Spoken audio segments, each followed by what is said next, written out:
보이맨 칼럼 창세기와 지질학 이번에 워치만이 이렇게 보면서요. 이게 이제 기독도부라고, 기독도부에서 이제 한 것을 이렇게 지금 추구하고 있잖아요. 근데 워치만이가 1922년에 주님 구원받고 1903년생이잖아요. 그리고 22년에 구원받아서 19살에 구원받았어요. 근데 25년부터 기독도부라는 월간지를 만들었어요. 그럼 몇 살이에요? 22살 때, 22살 때. 그러니까 이제 강자님도 정말 놀랍다고 그러는데, 지금 22세 정도 되는 형제가 있다면, 뭐 어린애잖아요. 그러게요. 그렇죠. 근데 1925년에 1기, 2기, 만들고, 그 다음에 26년에 또 10개기, 또 27년에 12개에서 24개, 이제 월간지를 발행한 거예요. 그걸 이제 편집해서 이렇게 만들었는데, 이걸 보고, 야, 정말 이 사람 천재다, 천재. 천재라는 말을 써서 안 됐지만, 대단한, 이렇게 젊은 사람이 어떻게 이런 내용을 이렇게 쓸 수가 있나. 그래서 이제 우리는 이미 라이프스타일을 통해서 또 창세기 회복력 통해서 배웠잖아요. 1장 1절 태초에 하나님께서 하늘들과 땅을 창조하셨다. 그러나 혹은 그리고 땅이 혼돈하고 공허하며 또 황폐하고 기품이 있고요. 그렇죠? 하나님의 영은 수면에 운행하신다 그랬잖아요. 그래서 지금 이제 과학자들이 여기 지질학이라는 말을 썼는데 이 성경과 지질학이 안 맞잖아요.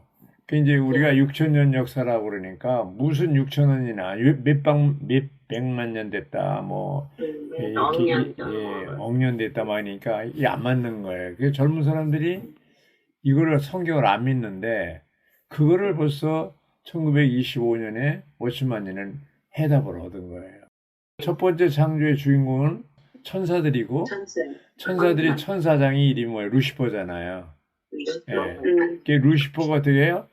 이사야 14장, 계시록 28장에 있는 것처럼 자기 아름다움과 산업이 풍성함을 보고 교만해서 그죠?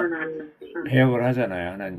그리고 또 14장에는 북극 집회 좌정하리라 내가 하나님과 비길이라 해가지고 하나님께 도전을 했잖아요. 결국 하나님 심판해가지고 첫 번째 창조에 심판을 받아서 어떻게 해요? 완전히 이제 모든 것이 끝났잖아요. 혼돈하고 땅이 혼돈하고 황폐하고 그렇죠? 흑암이 깊음에 있고 이런 상황이 벌어진 거예요. 그러니까 이제 영적으로도 우리가 하나님의 심판을 받게 되면 어떻게 해요? 황폐하고 그렇죠? 공허하고 황폐하고 흑암이 깊음에 있는 이런 상태에 있다면 그건 심판받고 있는 거예요.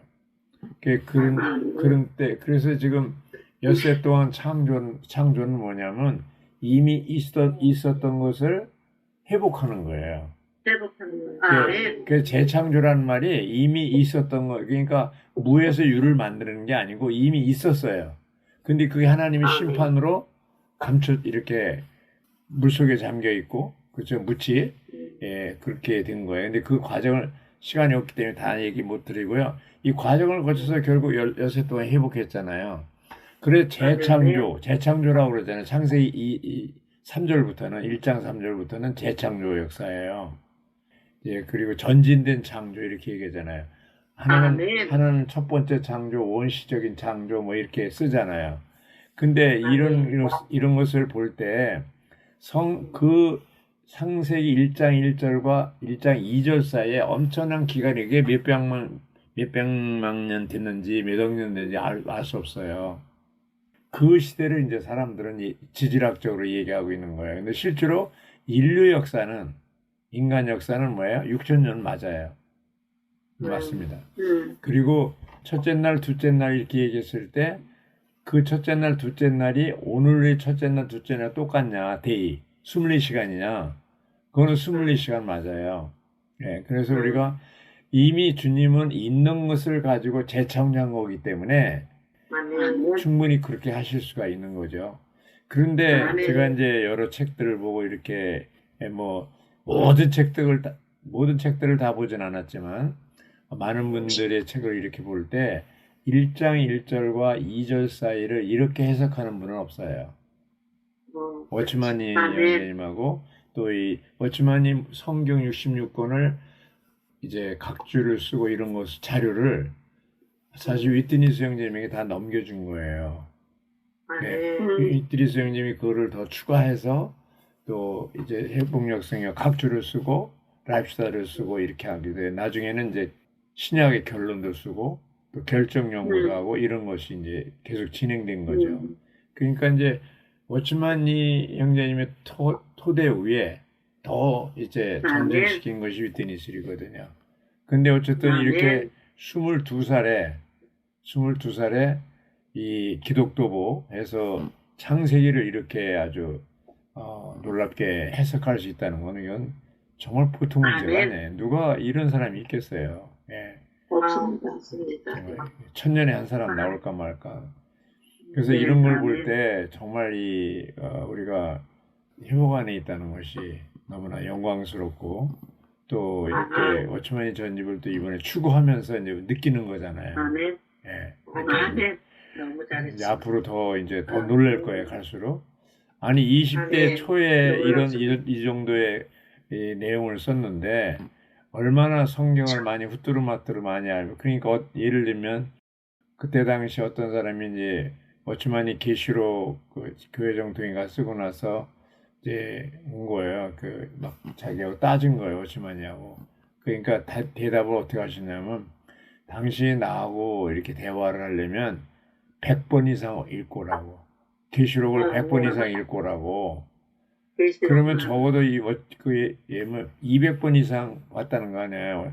하여튼 어느 정도 이분이 이렇게 열심히 했냐면 일주일에 한 번씩 신약 성경을 읽었다는 거 아니에요. 우리는 지금 1년 1독 해서 아이고 이것도 따라가기 힘들어. 아이고 1년 1독 아이고 힘들어. 그러잖아요. 근데 매주마다 한 번씩 신약 성경 읽은 거예요.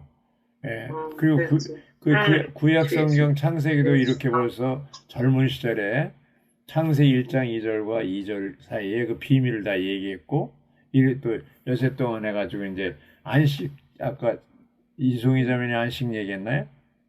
안식 얘기했는데, 안식이라는 게 뭐예요? 하나님이 어떤 목적을 달성했을 때, 우리가 언제 안식해요?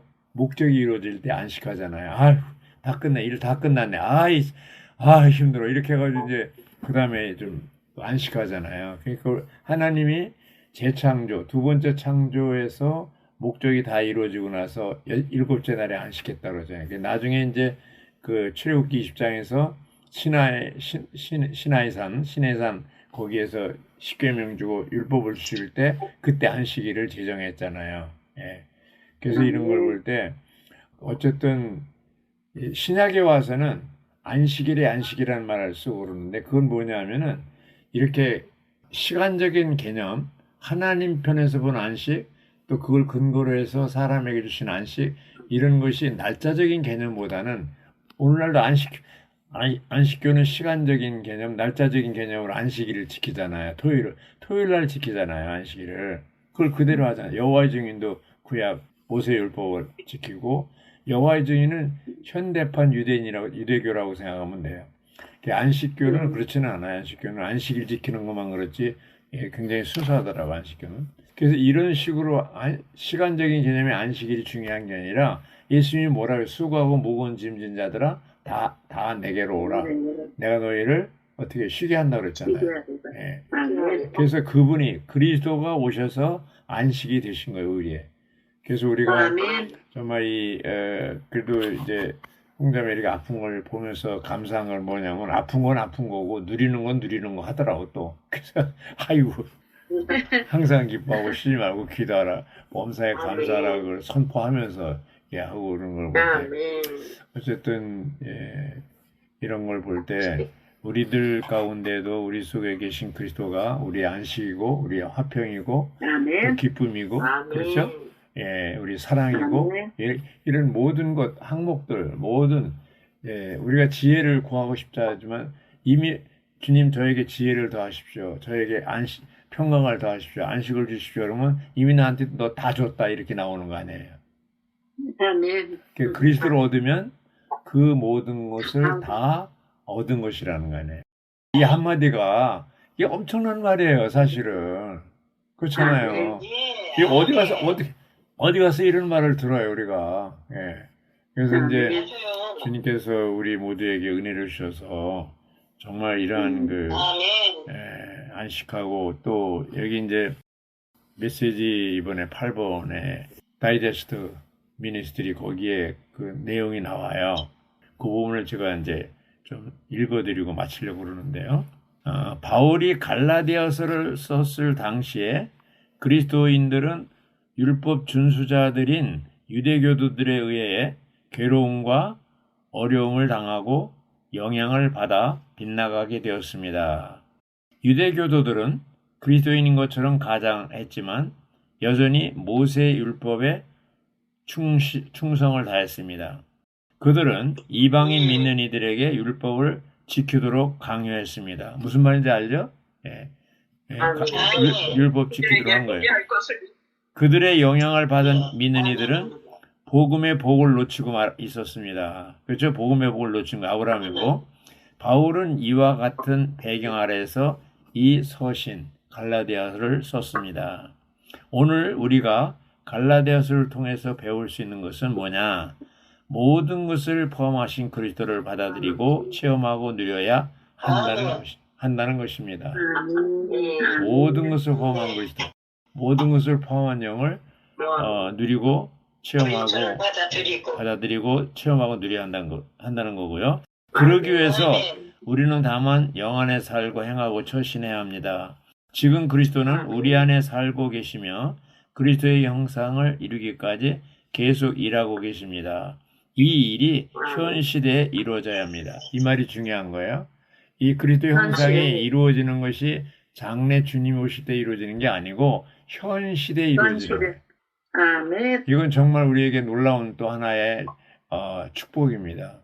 근데 대부분의 사람들은 죽으면 어떻게 천당 가겠지, 천국 가겠지, 죽으면 어떻게 뭐가 이루어지겠지. 아니에요.